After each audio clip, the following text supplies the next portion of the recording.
భారత చరిత్ర. అశోకుడు చంద్రగుప్తుడి కొడుకైన బిందుసారుడు క్రీస్తుపూర్వం 273 ప్రాంతంలో చనిపోయాడు. ఆయన చనిపోయిన 4 సంవత్సరాల అనంతరం అశోకుడు పాటలీపుత్రంలో రాజ్యాభిషేకం చేసుకున్నాడు. బిందుసారుడికి అనేక మంది కూతుళ్ళు కొడుకులు ఉండేవారు. రాజ్యాధికారం కోసం బిందుసారుడి కొడుకుల మధ్య ఘర్షణ జరిగినట్లు కనిపిస్తుంది. అశోకుడు తన సోదరులను అనేక మందిని చంపి సింహాసనం ఎక్కాడు అని ప్రతీతి. అతను బిందుసారుడి సింహాసనానికి అసలైన వారసుడు కాకపోవచ్చు. అశోకుడి పట్టాభిషేకం 4 ఏళ్లు ఆలస్యంగా జరగడానికి కారణం అన్నదమ్ముల అంతకలహమే కావచ్చు. అశోకుడు ప్రియదర్శి, దేవానాం ప్రియ అనే బిరుదులను తన పేరుతో చేర్చుకున్నాడు. అనేకమైన అశోక శాసనాలతో ఈ బిరుదులు కానవస్తాయి. రాజ్యానికి వచ్చిన తొలికాలంలో అశోకుడు తన పూర్వులలాగానే కత్తిపట్టి ఏలాడు. ఆయన కళింగ రాజ్యంతో ఘోరమైన యుద్ధం చేసి దాన్ని కూడా మగధ సామ్రాజ్యంలో చేర్చుకున్నాడు. ఈ విజయంతో మగధ సామ్రాజ్యం తమిళ దేశం మినహా యావత్ భారతాన్ని ఆక్రమించింది. ఆఫ్ఘనిస్తాన్లో చాలా భాగం ఈ సామ్రాజ్యంలోకే వచ్చింది. కళింగ యుద్ధం భారత చరిత్ర గతిలోనే కాక ప్రపంచ చరిత్ర గతిలో కూడా ఒక ప్రముఖ ఘట్టంగా పరిణమించింది. అది అశోకుడి జీవితాన్నే మరొక మార్గానికి తిప్పింది. కళింగ యుద్ధంలో జరిగిన రక్తపాతం కళ్ళారా చూసి అశోకుడి అంతరాత్మ మేల్కొన్నది. ఆయన పశ్చాత్తాపంతో కుమిలిపోయాడు. కత్తిని విడిచి ధర్మాన్ని చేపట్టాడు. ఇక ప్రపంచంలో ధర్మ విజయాలు తప్ప అస్త్ర విజయాలు ఉండరాదు అని తీర్మానించుకున్నాడు. అటు పిమ్మట ఆయన అనుసరించిన వైదేశిక విధానంలో కూడా మార్పు వచ్చింది. తన రాజ్యంలో ధర్మఘోష తప్ప యుద్ధఘోష వినిపించడానికి వీల్లేదు అని అశోకుడు శాసించాడు. బౌద్ధ మతము, బుద్ధుడి బోధలు అశోకుణ్ణి అమితంగా ఆకర్షించాయి. ఆయన వాటిని శ్రద్ధాసక్తులతో పఠించి అవలంబించాడు.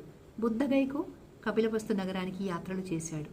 ఆయన ధర్మయాత్రలు చేస్తూ తన రాజ్యమంతా తిరిగి సామాన్య ప్రజలకు ధర్మం బోధించాడు.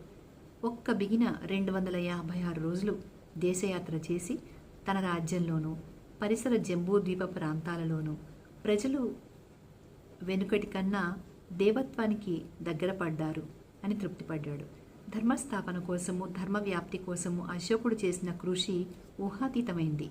ఇందుకు గాను ఆయన ప్రత్యేకంగా ఉద్యోగులను నియమించాడు. దేశమంతటా శిలాశాసనాలు వేయించాడు. ధర్మస్తంభాలు ఏర్పాటు చేయించాడు.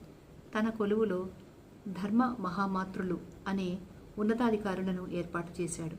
రాజ్యంలో అరాజ్యకాన్ని రేపే ఆటవికులు, ఇతర జాతుల వారు ఉండేవారు. వారిని బలప్రయోగంతో అణిచే పద్ధతికి అశోకుడు స్వస్తి చెప్పాడు.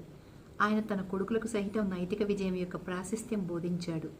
ధర్మ ప్రచారంలో ఆయనకు కారువాకి మొదలైన ఆయన పత్నులు కూడా తోడ్పడ్డారు. బౌద్ధ ధర్మాన్ని ఇతర దేశాలలో ప్రచారం చేయడానికి అశోకుడు ఇతర దేశాలకు ప్రచారకులను కూడా పంపాడు. ఆ విధంగా బౌద్ధం సింహళానికి, బర్మాకు, సుమత్రాకు, ఇతర ప్రాంతాలకు వెళ్ళింది. యవన దేశాలకు కూడా అశోకుడు ప్రచారకులను పంపాడు. కానీ అక్కడ బౌద్ధం అంతగా పాతుకోలేదు. అశోకుడు మిగిలిన కృషితో పాటు నిర్దుష్టమైన బౌద్ధ ధర్మాలను లిఖిత రూపంలో తయారు చేయించాడు. బుద్ధ సంఘాల సక్రమ నిర్వహణ గురించి కూడా ఆసక్తి చూపాడు. అశోకుడిలో విశేషం ఏమిటంటే ఆయన బౌద్ధ మతాభిమాని అయినప్పటికీ ఇతర మతాల పట్ల అసహనం చూపలేదు, ఇతరులను చూపనివ్వలేదు. బ్రాహ్మణులు, జైనులు, గోశాల మతం వారైన ఆజీవికులు, తదితర మతాల వారు తమ తమ మతాలను స్వేచ్ఛగా అనుసరించగలిగారు. తాను ఏదైతే బోధించాడో దాన్ని అశోకుడు అక్షరాలా ఆచరించాడు. జంతువధను అదుపులో ఉంచాడు. బలులు నిషేధించాడు. మానవులతో పాటు పశువులకు కూడా చికిత్సా సౌకర్యాలు ఏర్పాటు చేశాడు. ప్రయాణికుల సౌకర్యం కోసం రహదారుల వెంబడి చెట్లు, తోటలు వేయించాడు. అశోకుడి మరొక ప్రత్యేకత ఏమిటంటే ఆయన నిర్మించిన కట్టడాలు అత్యద్భుతమైనవి. ఆలయాలు, విహారాలు, స్మారక స్తూపాలు మొదలైన వాటి చెంత అద్భుతమైన హార్మ్యాలు కట్టించాడు. ఆయన ప్రజలకు ఐక్యత, సహనము, అహింస బోధించాడు.